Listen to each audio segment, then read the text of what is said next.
She's starting it. I don't know if it's ready to run yet, so it just when Jackie gives it. Sure. Jackie, give us the mark and we'll go.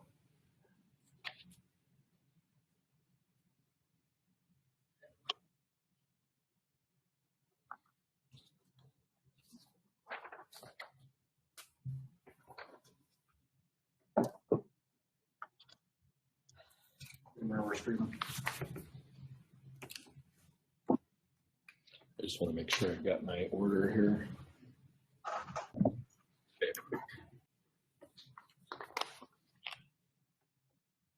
We're ready to go. You can lead out. We are? All right. Well, I want to wish everyone a good morning. I hope that all of our La Crosse residents are doing well and are safe and healthy on this Friday, April 3rd. We have several staff who are linked in remotely this morning for our third weekly community briefing. I want to start off by just saying that I am so pleased with how our residents are taking the COVID-19 crisis so very seriously. La Crosse is a caring and resilient community. Even though this is difficult, and I know that there is a lot of uncertainty, our people will get through this together. I see and hear about so many acts of kindness of our businesses, our nonprofits, and our community groups, helping our citizens and those who may be struggling right now because they are out of work or feeling hopeless. This makes me so proud to be your mayor when I see all of the groups and people coming together to provide aid and support. We will overcome as a people and a community, but we have to stay strong. The stronger we are in meeting the safer at home order, the sooner we will all be able to enjoy music in Riverside Park, going out for a Friday night fish fry, and spending time with our friends, families, and neighbors. And I have a feeling that these activities will be even more special once we get back to normal. I am getting contacted by some residents who are witnessing others not practicing good social distancing and who are seeing people gathering in groups. This has to stop. The social distancing is so critical, and we have to make sure that we are avoiding large groups because it could be a matter of life or death for some residents in our community. Based on the governor's safer at home order, I strongly encourage our citizens to stay at home and to only travel for essentials like food, medicine, or work.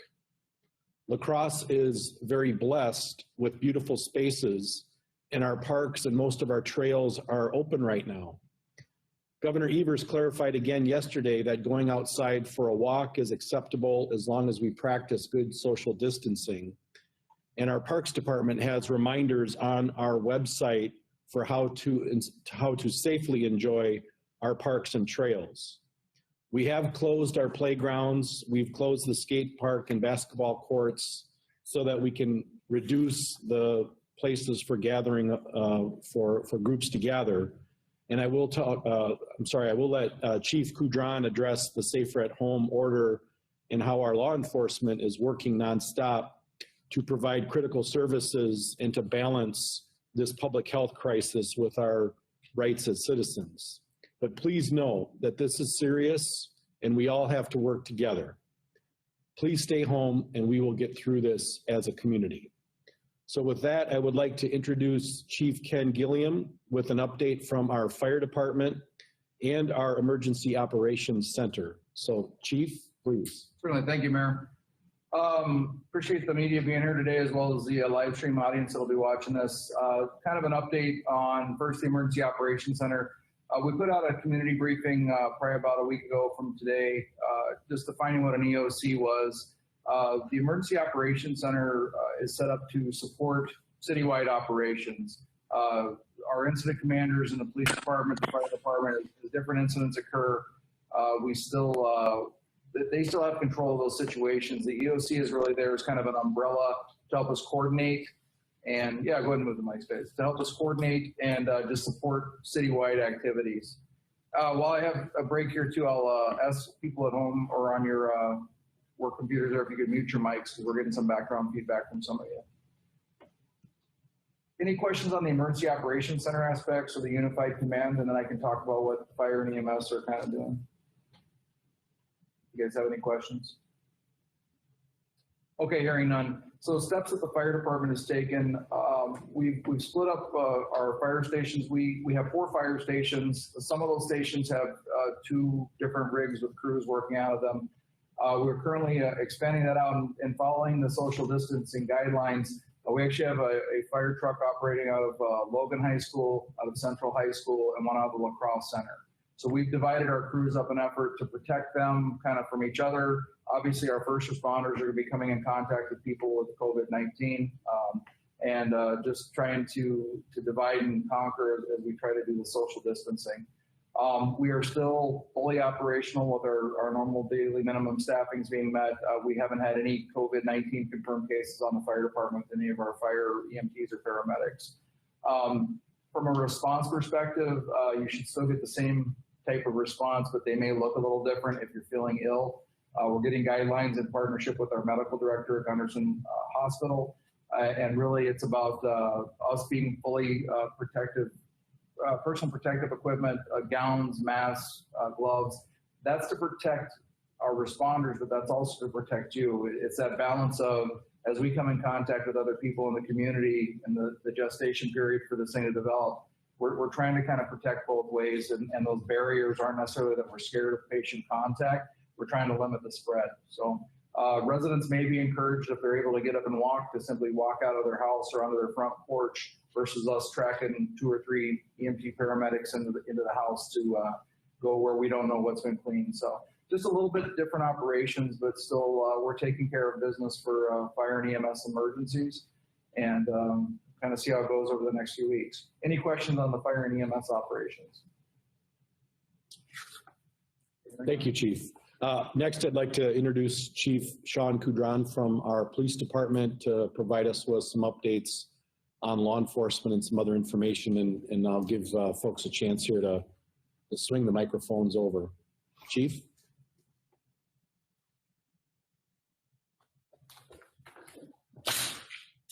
Time out. It's all right.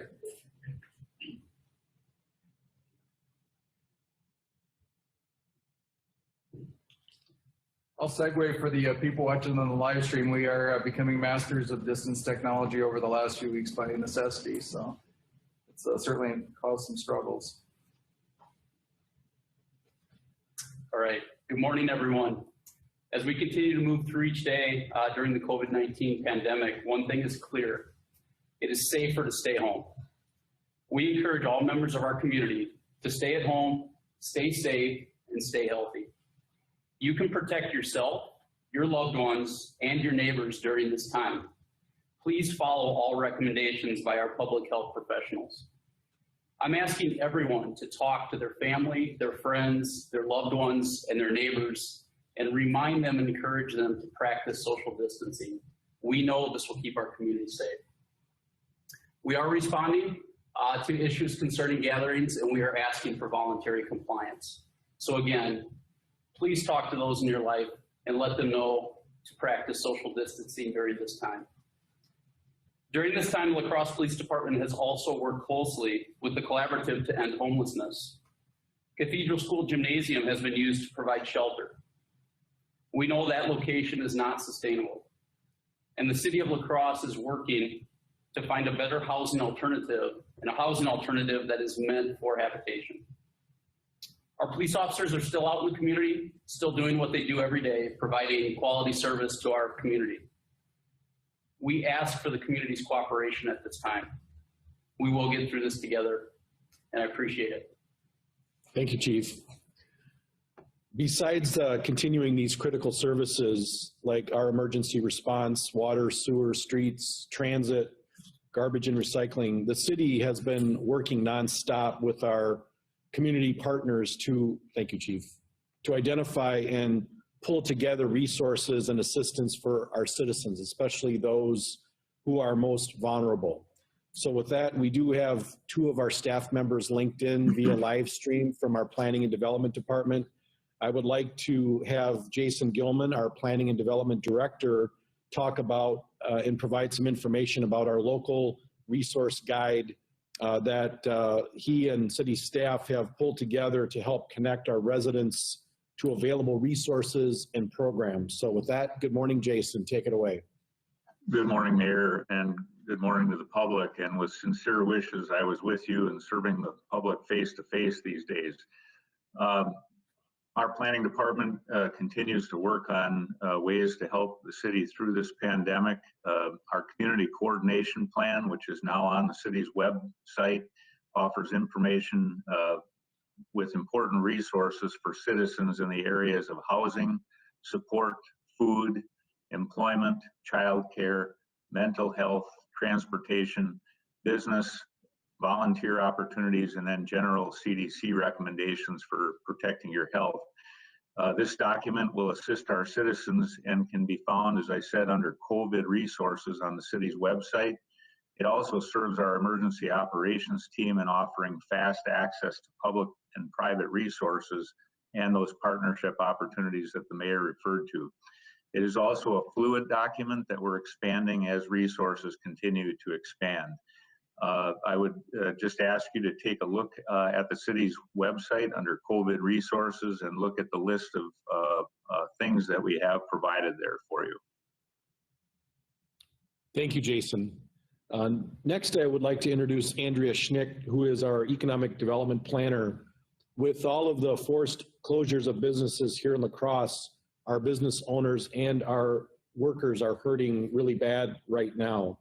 And the city wants to be part of the solution to get folks the support and assistance that they need. So with that, Andrea is going to update us on the city's efforts to help our businesses. We have a program and legislation that will be going to the Common Council for the Thursday meeting.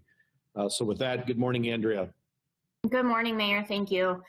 As this all started to happen, we were in close contact with our small businesses in our community as they were reaching out to us to ask for ways that we could assist them get through this, and we were reaching out to them to make sure we really had the details of the impact that this would have on our small businesses. So our economic and community development staff members have been collaborating to come up with the Small Business Relief Grant Program, which is a grant program that will assist our small businesses covering costs such as payroll, bills, utility, rent, inventory issues. And we hope that this grant program will really help them weather this storm. We want to make sure that our businesses are best prepared to make it through this time, but then also to be prepared to reopen when we are able to gather again at these small businesses. As the mayor mentioned, this program will be before the council next Thursday, April 9th. I do encourage small businesses to reach out to me with any issues they have, keep me updated on any struggles that they're having, and I can do my best to provide resources both at the federal and state level as well. We have several of the small business resources linked to the community plan that Jason Gilman just referred to. So we hope to have a very comprehensive way to help our small businesses. And again, with the Small Business Relief Grant Program, rather than having to attend the council meeting, we want to make sure that your voice is heard. And I think the best way at this point, respecting the gathering restrictions, would be to reach out to me and I will communicate all of those issues to our council members. I've already had approximately 100 business owners reach out and share some concerns that they have, and I'll be updating those businesses as soon as this grant program is ready. Thank you, Andrea.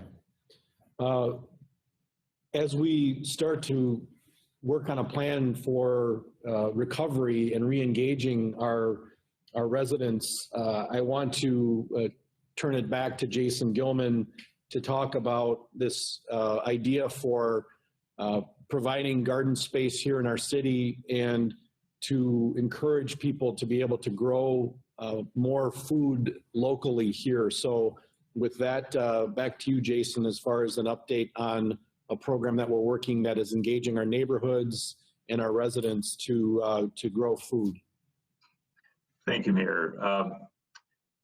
In the great tradition that the city has in growing food locally, we are looking at expanding our public garden spaces. We're working with our neighborhood associations with the support from Cooley Region Ecoscapes, the Parks Department, and others to install several garden plots for public food production, very similar to the U.S. effort in the 1940s to supplement healthy food access for our population. The plots are anticipated to be 32 by 50 feet, and they'll offer ready-to-plant opportunities. The city has received a donation for the seed to get the beds started. We are anticipating between 3 and 6 beds to start with within access to some of our densest neighborhoods so that they're readily accessible to the population. They'll produce potatoes, carrots, greens, onions, spinach, tomatoes, cucumbers, among other things. These are volunteer spaces to provide food for the population. We've already received a list of neighborhood volunteers, and they expand on our already great programs at the YMCA Food Forest, the Hunger Task Force Gardens, Grow Lacrosse, and the Washburn Gardens programs, among others. These are not intended to be pristine, but rather food producers to help our most vulnerable and our residents who may enjoy contributing to our city by gardening. It is a movement toward more local food security and resiliency when the city faces these tough external challenges such as the pandemic we face today. Thank you. Thank you, Jason. And I want to thank you and Andrea and both of our chiefs here for providing these updates. Again, just to restate that the city's critical operations and services continue even during this difficult time. And I want our residents to be aware that we are working on plans and preparations and programs for recovery as well. So just a couple of items here, and then we'll open it up for any questions that the media has today. But one of the things I want, again, for our residents to encourage them for more information on all of our city programs and services and links to these community resources and programs that we talked about today.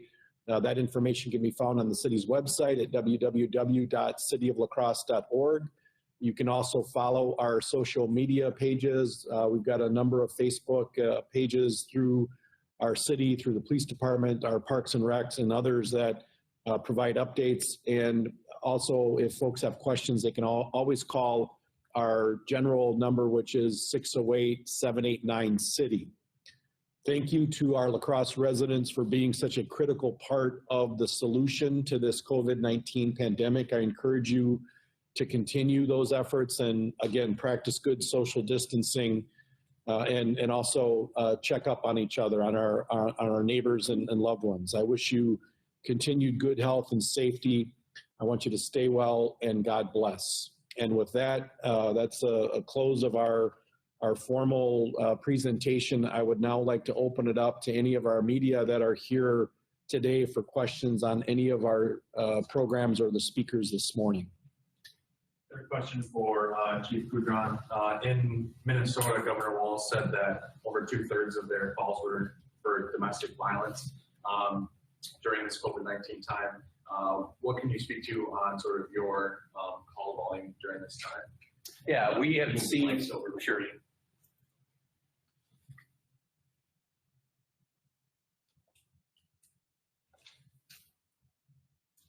So in regards to call volume, overall, we've seen a reduction in call volume, and we anticipated that just with the closing of businesses, the closing of our bars in the downtown area, and just really the general movement of our community. So we anticipated seeing a slight reduction in our call volume. In regards to domestic violence type of calls, we've seen a slight increase in those type of calls. We're still responding to those calls in the same manner, offering services for those involved. And we understand during a challenging time like this, when people are trying to stay at home, do what's right, there can be challenges there in some households, and we're there to respond to try and help those situations. So we are offering the same services to individuals involved in that, and doing the best we can to bring really successful and safe conclusions to any of those type of calls. What is sort of done during when you get a call to a gathering? What is the penalty for that, or do you just direct them to break up? What's the protocol for? Again, this issue regarding gatherings is really about education, and for all of those that may not be making a good choice, to understand that it's safer to distance themselves from each other. We're asking for voluntary compliance. We're responding in a way to educate individuals who may not see the seriousness of this issue, and we're asking them to comply. And that's how we are responding and really wanting everyone to understand it is safer to stay at home. It is safer to distance. Also, Chief, you mentioned the cathedral as far as the homeless shelter is sustainable. Have you been hearing complaints already on that, or is that just a prediction of what probably is coming? Yeah, not many complaints. However, the gym there is just not simply meant for habitation. So the city's working closely with the collaborative to find alternatives that are meant for habitation so that we can assist in any way we can to serve that population. When officers are going on call, what kind of protective gear are they wearing to be cautious? Well, right now we're doing a few different things where when we go on a call, if we have the ability, number one, to ask some questions prior to arriving, number two, to just look at different alternatives and how we respond. So we may simply call the individual that may need our services and try and talk through what the issue might be, so that we too, as a police agency, are practicing those social distance strategies. We also might be asking people if they're inside of a residence or inside of a building to simply step outside so that we can communicate with them at a distance to see what the problem is. Obviously, in policing and responding to emergencies, we may not be able to do that, and we may have to be closer to people at different times. But we're trying to work through those the best we can each call that we respond to. Yeah, if you guys want to repeat the questions after we ask them, that would be. We can do Sure, that. absolutely. Sure. Other questions? I have a question for the mayor. Want to move our microphones over? Chief, you're good at that. This goes on for a few more weeks. We're gonna have like a sliding mechanism that goes.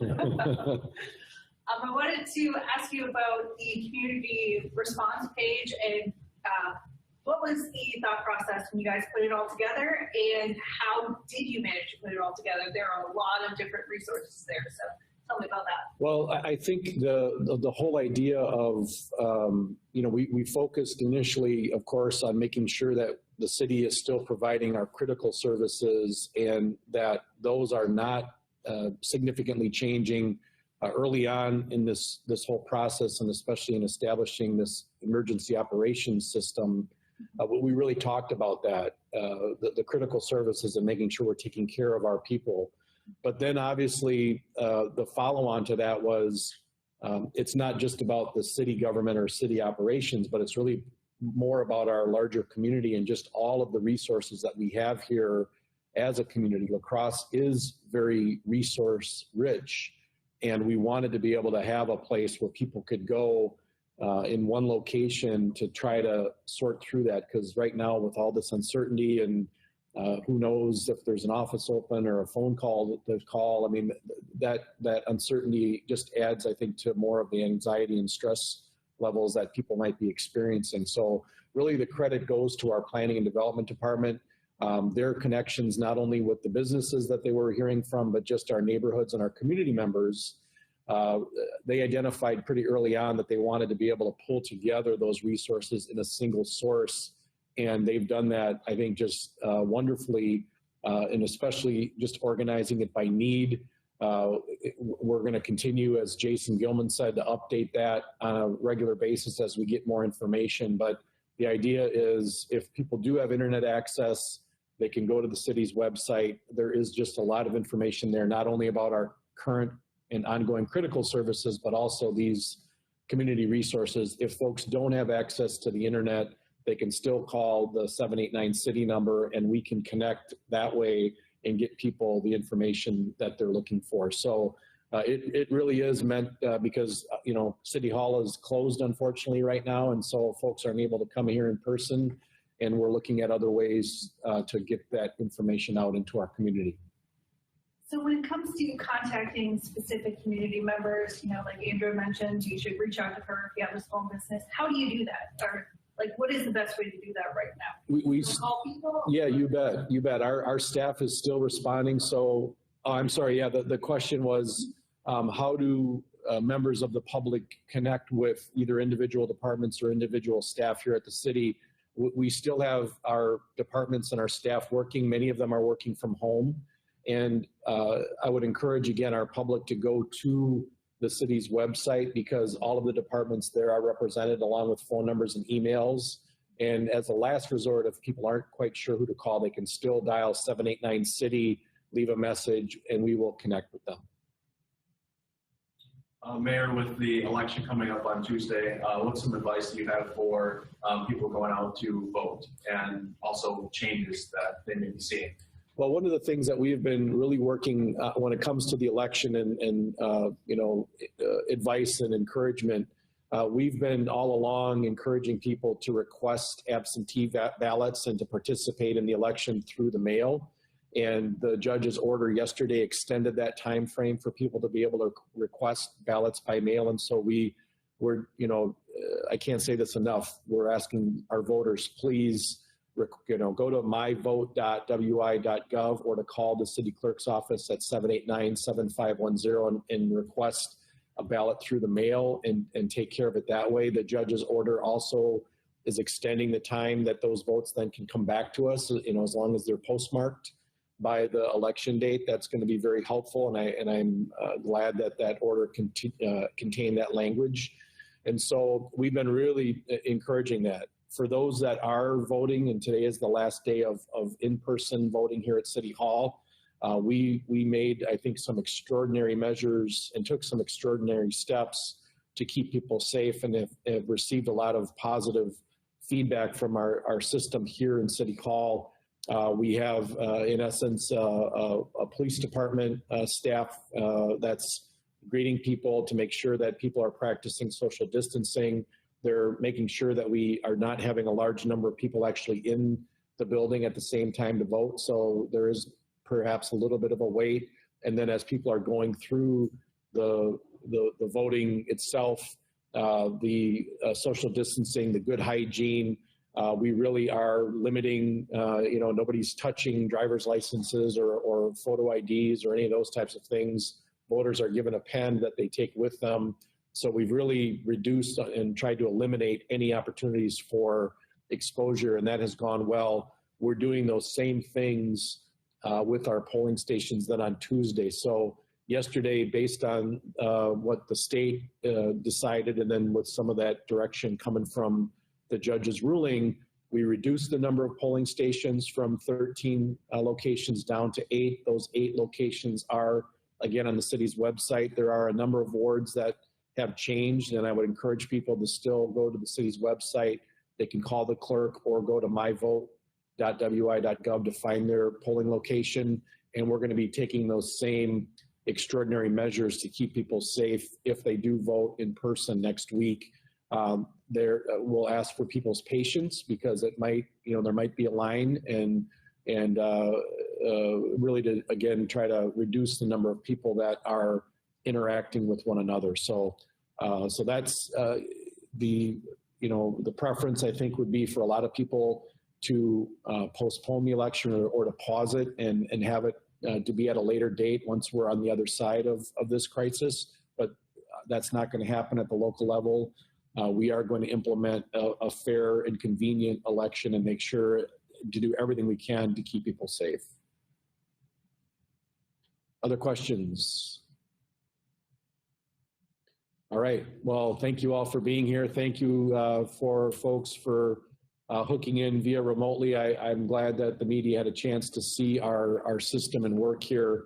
We'll have a little bit more information early next week about our council and committee meetings because we're going to be utilizing technology for that. But I think this gives you a great idea of how our city operations have been modified and how we're utilizing technology to really keep services going and to actually enhance our communication. So appreciate everybody being here today. Thank you.